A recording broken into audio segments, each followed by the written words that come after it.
رشتے کے لیے استخارہ ضروری ہے؟ اگر کسی بچے یا بچی کا رشتہ کرنا چاہ رہے ہوں تو اس سے سکتے ہیں۔ حذیفہ ندیم کراچی سے، جی بالکل کر سکتے ہیں،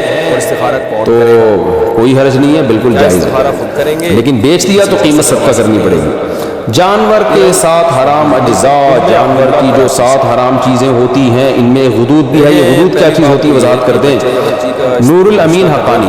جانور کے جو چند اعضاء حرام ہیں وہ اس لیے حرام ہے کہ قرآن نے خبیث چیزوں کو حرام قرار دیا ہے، جگہ جگہ قرآن میں آتا ہے۔ تو کچھ جگہ تو ایسی ہیں جانور کی جہاں ہر وقت گندگی کا وہ یوں سمجھیں کہ مقر ہیں، جیسے خصیتین ہیں یا شرمگاہ ہے، یہ سب ہر وقت گندگی سے آلودہ رہتی ہیں، تو یہ بھی سلیم الطبع انسان کو یہ چیزیں کھاتے ہوئے گھن آتی ہے۔ تو اسی طرح غدود کا مطلب جانور کا کہیں بھی پھوڑا نکل آیا، بیماری کی وجہ سے پھوڑا نکل گیا، یا کوئی بھی جو رسولی جسے کہتے ہیں نا، تو اب کیا کیا آپ نے، جانور ذبح کرنے کے بعد وہ پھوڑے میں جو گوشت تھا وہ نکال کے کھا گئے، تو وہ بھی خبائث میں داخل ہے، گندگی میں داخل ہے، تو ہر خبیث چیز ناجائز ہے، تو اس لیے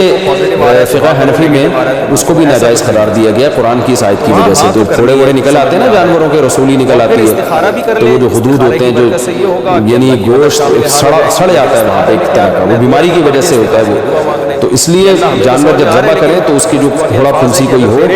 تو اس جگہ کو کاٹ کے پھینک دیں، آپ وہ استعمال نہ کریں۔ اگر اللہ کے علم میں بہتر نہیں ہوگا تو حرام مغز کھانے کا حکم کیا؟ حرام مغز مکروہ ہے جبکہ اس کا شمار 7 ممنوع اجزاء میں نہیں ہوتا۔ فائز صاحب جدہ سے، حرام مغز بیچارے کا نام حرام پڑ گیا، وہ ہے حرام نہیں،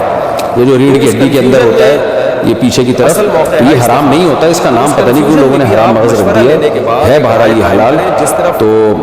اور حرام مغز کھانے والوں کو، جو حرام مغز کو حرام کہتے ہیں، جب آپ ان کو سمجھاؤ کہ یہ حرام نہیں ہے تو وہ مغز کھانے لگتے ہیں، یعنی ہمارا مغز کھانے لگتے ہیں، تو ہم کہتے ہیں یار یہ ایک حلال مغز کو حرام کہنے کا نتیجہ ہے جس کی وجہ سے تم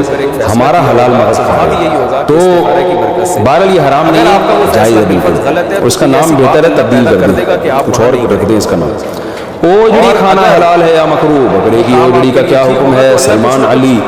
جائز ہے اگر اس کو اچھی طرح سے صاف کر دیا جائے، اس کی پرت اوپر سے اتار دی جاتی ہے اور صفائی اچھی طرح سے ہو تو اوجڑی کھانا بالکل جائز ہے، اور بلکہ صحت کے لیے، پیٹ کے لیے سنا ہے مفید بھی بہت ہے۔ کپورے کھانے کا شرعی حکم، کپورے کھانا کیسا ہے؟ اگر کوئی کھا لے تو کیا حکم ہے؟ محمد ابراہیم سلیم، جائز نہیں ہے فقہ حنفی میں، اور اس کی دلیل بڑی مضبوط ہے۔ ایک تو صحابہ سے یا نبی صلی اللہ علیہ وسلم سے کہیں بھی ثابت نہیں ہے کہ جانور میں یہ چیزیں آپ نے کھائی ہیں کبھی، اور دوسری بات یہ کہ نجاست کا محل ہے، اوجڑی میں بھی نجاست جمع ہوتی ہے لیکن اس کے اوپر ایک پرت ہوتی ہے اور وہ نجاست سرایت نہیں کرتی، جبکہ جو خصیتین ہیں ان کے تو ان میں تو نجاست کر لے تو وہ کوئی اور آپ کے لیے یوں دعا کرے گا، اللہ اس کے دماغ کو ایک طرف لے جا جہاں یہ